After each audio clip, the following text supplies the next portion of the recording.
pinto. Yung dinidiscuss natin kanina na mahirap talagang pumasok sa makipot na pintuan. At doon sa mga maluwag na pintuan ay maraming dumadaan.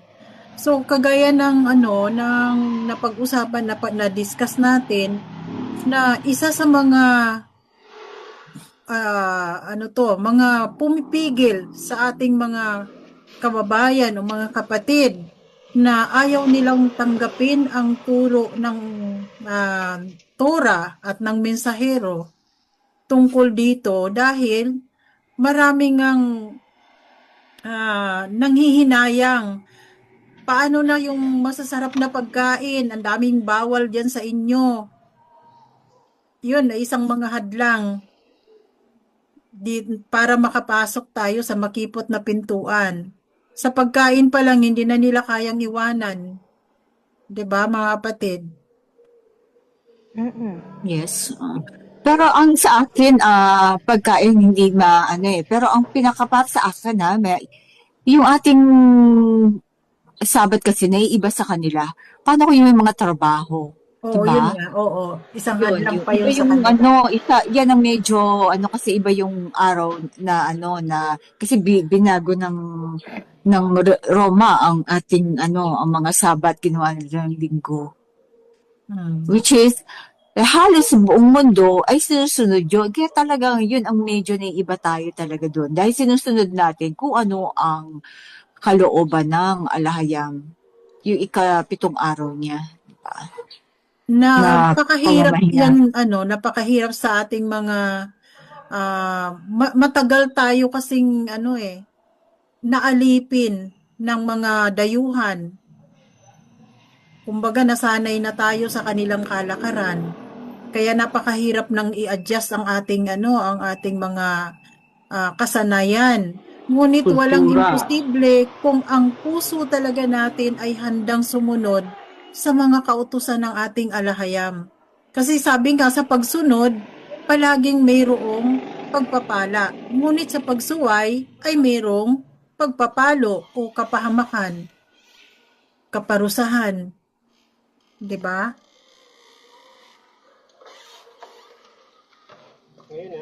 Ayun, kayo. Sa inyo, saan kayo medyo nahihirapan na sa pagsunod? Baka may mga may share yung ibang sa kasuotan, saan po ba? Yung mga kultura na na ipinamulat sa atin, no? Ultimo sa musika, kasi may mga musika na tapos pag kinanto may LORD pala, naku, Hmm. bigla ka mapapatigil. Diba? Pag may GOD.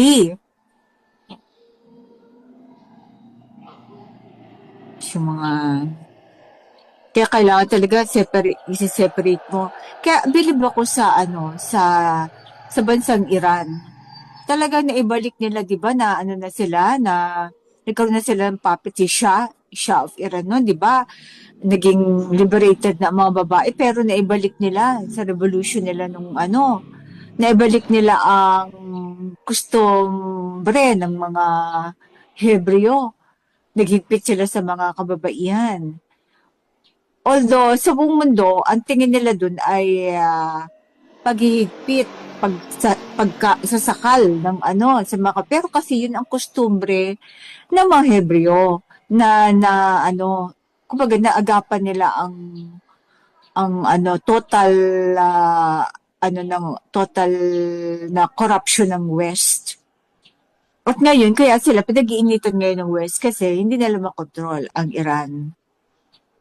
Kaya yun sana sa isang pinakamahalaga kung mayroon talagang namumuno sa atin na mayroong ano ba ang tawag dito, yung pamumuno sa Divine Kingdom na ang sinabi ng mensahero na authoritarian, 'di ba?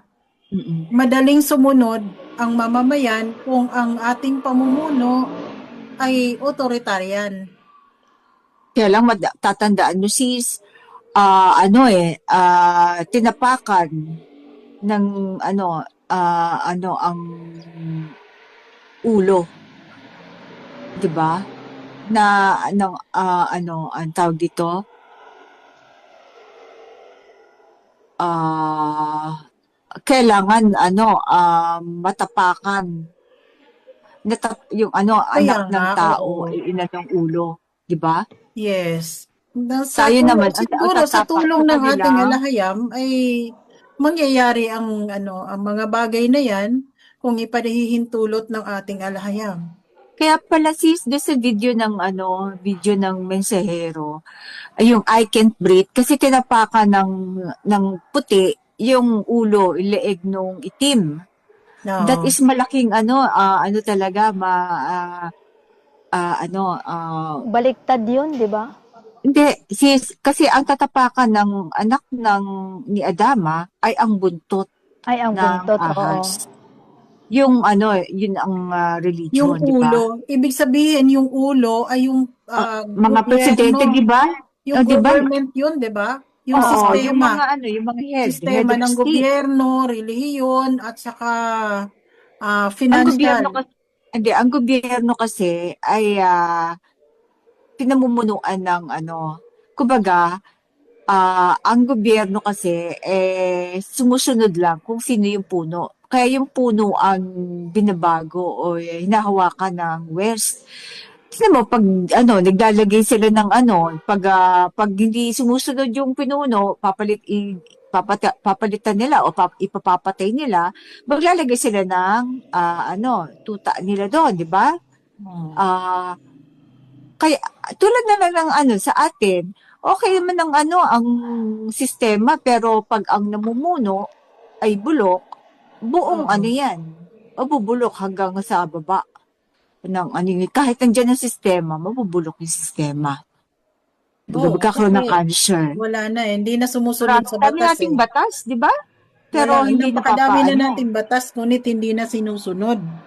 Dahil nga, ang nagpapasunod ay siya mismo sumisira nito. Oo, 'yun. So kaya importante sa sa West ang ulo ng isang bansa o gobyerno na mahawakan nila. Pero ang sabi, tayo ang sa buntot. Ang mga anak ni Adama ang sa buntot. So, Tatapak saan sa yan? yung mga Saan? false prophet, yung mga religion, mga Ah, okay. O, isa pa